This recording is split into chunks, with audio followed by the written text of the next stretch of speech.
Assalamualaikum warahmatullahi wabarakatuh. Selamat pagi semuanya, salam sejahtera bagi kita semua. Dimanapun sahabat SPM berada, kembali lagi bersama gua, Fajar Sidik, di acara yang paling kece tentunya di Sendi Pasar Modal, channel edisi 5 Oktober 2021.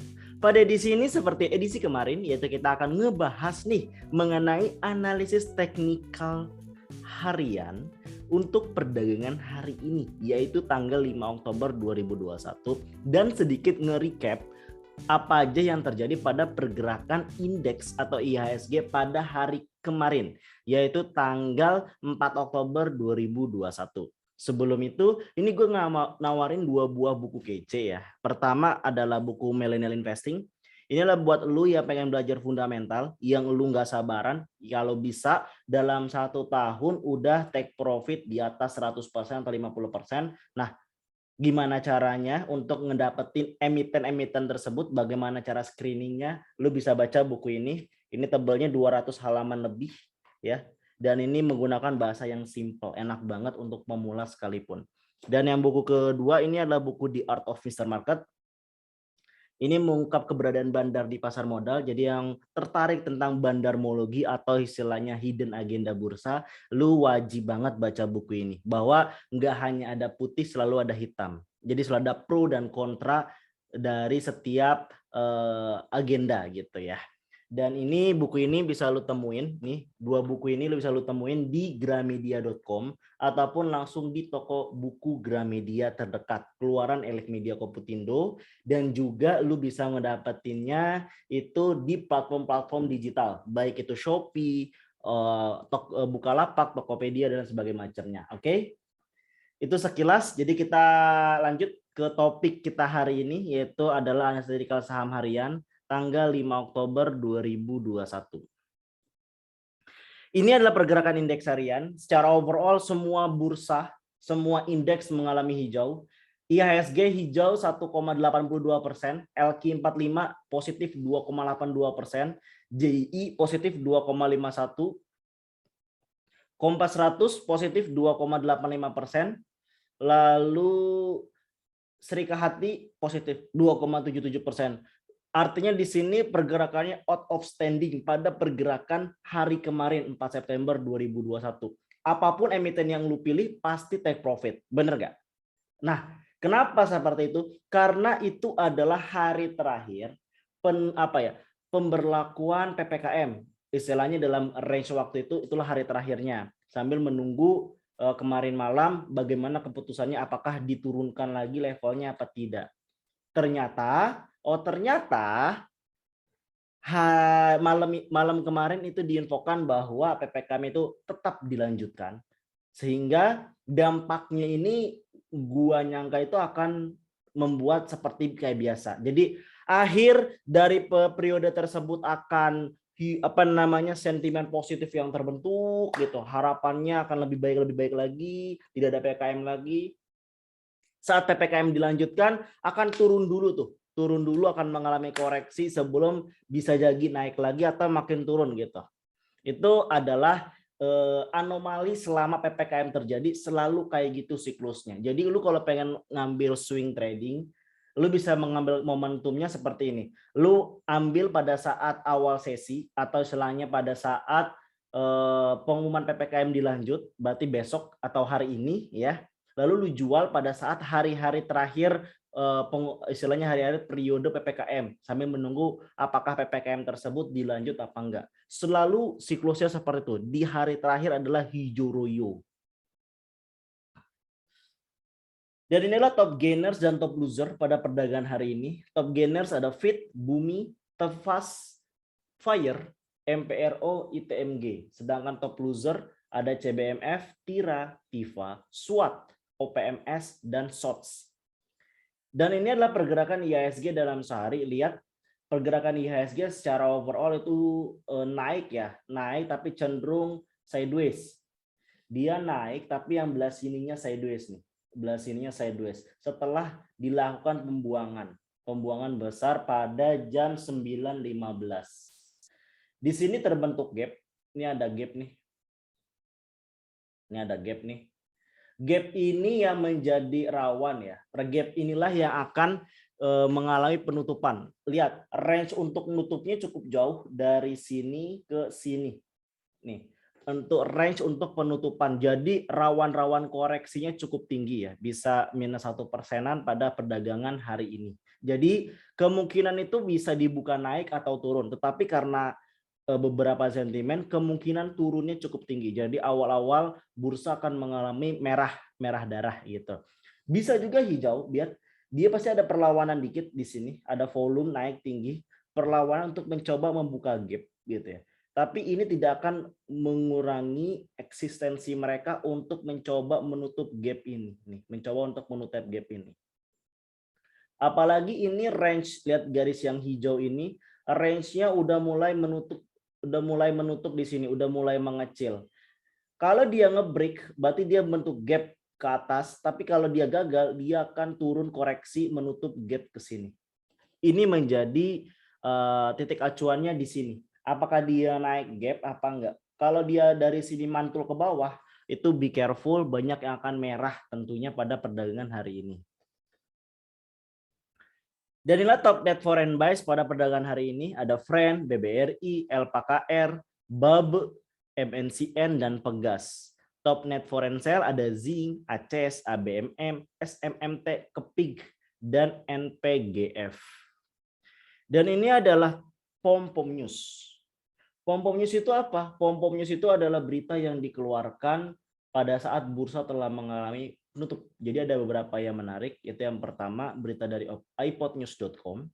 Sepanjang 2021, PTBA menargetkan penjualan ekspor bisa naik hingga 47%.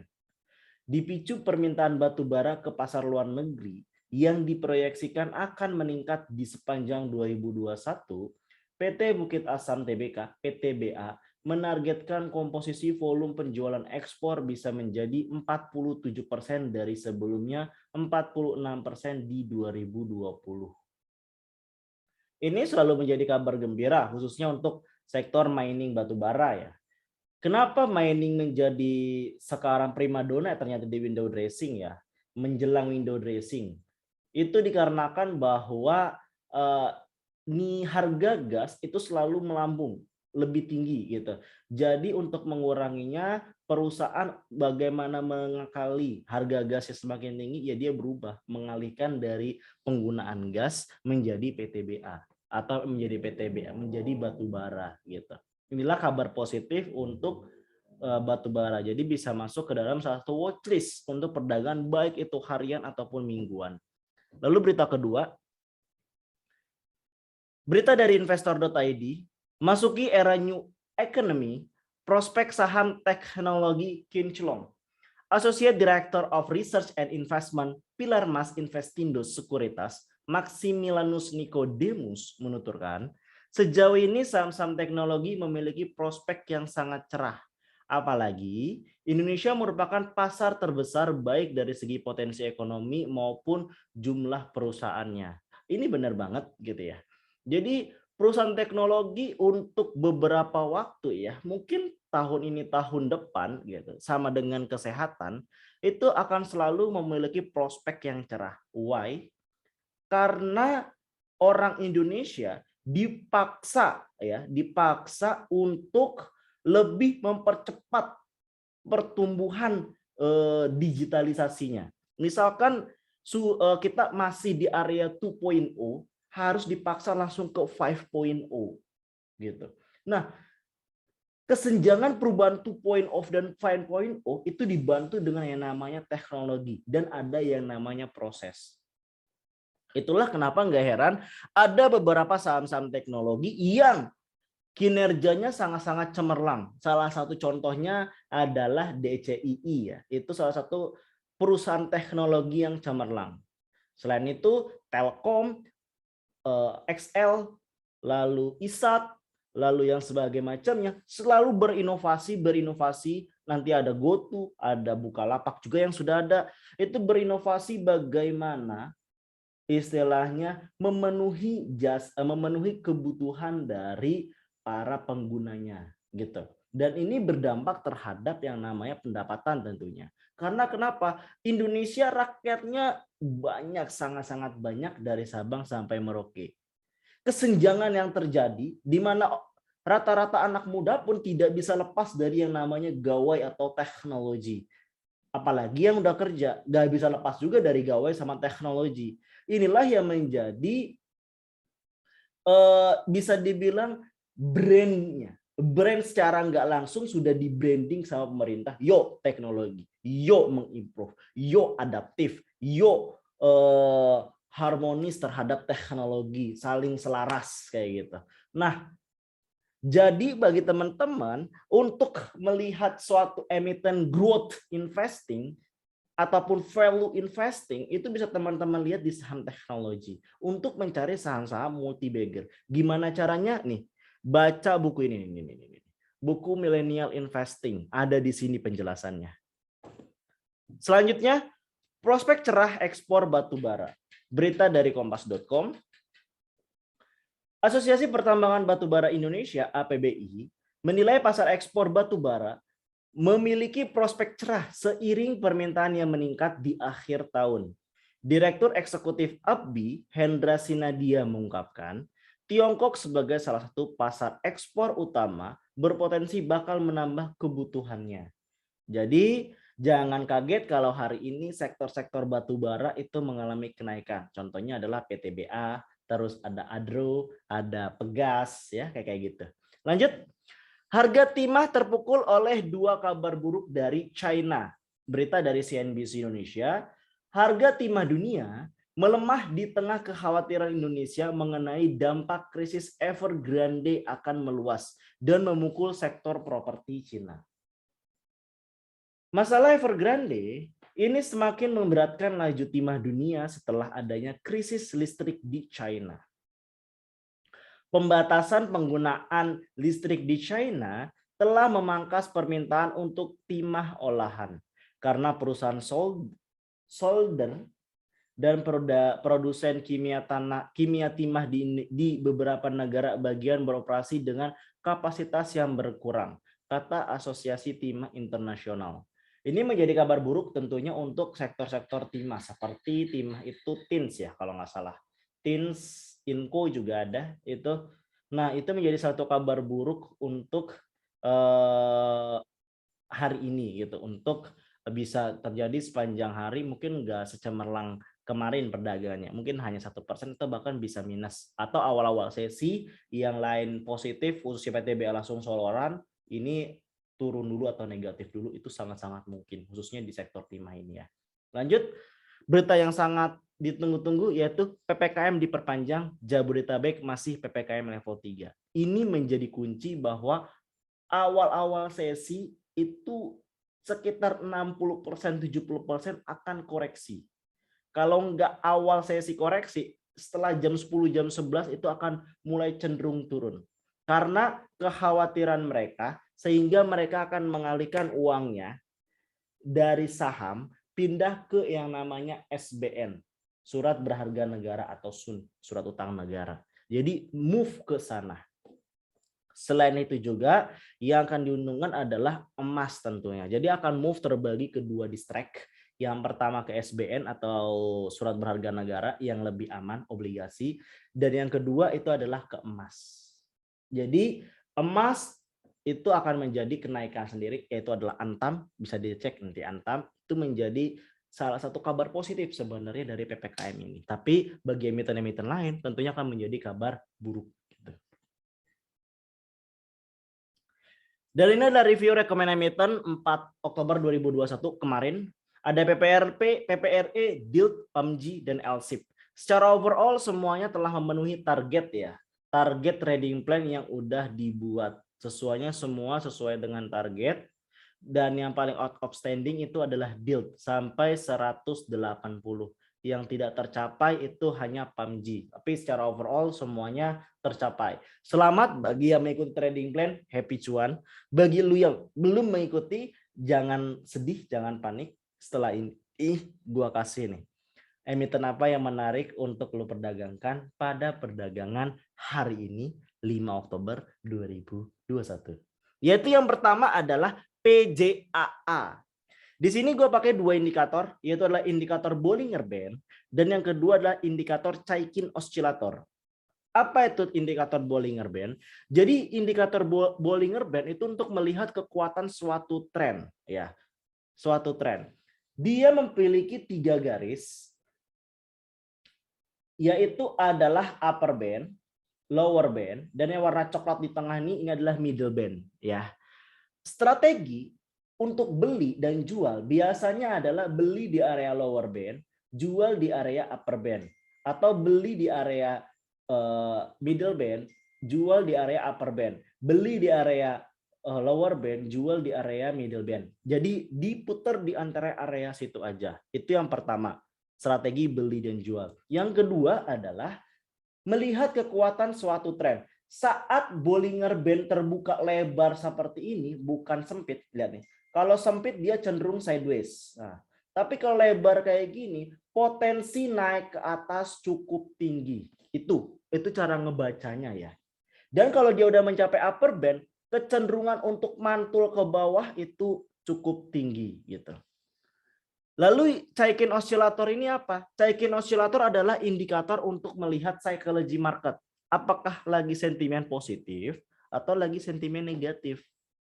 Lihatnya adalah garis 0. Ini garis tengah nih, ini garis tengahnya. Lihat garis ininya. Saat dia garis ini lebih dari 0, berarti itu adalah sentimen positif. Tapi kalau misalkan di bawah 0 itu artinya sentimen negatif. Artinya kalau sentimen negatif banyak jual, kalau sentimen positif banyak beli. Dan sekarang berada di area dia mau ngebreak ke atas ke arah utara, artinya lagi sentimen positif. Apa aja? Buy di 545 sampai 550, cut loss di 535, jual di 555 sampai 565, kemungkinan naik 41,84%. Yang kedua adalah sebat. Lihat, emiten sebat ini adalah salah satu kolesterol tingkat tinggi ya. Why? Sebelumnya tidur.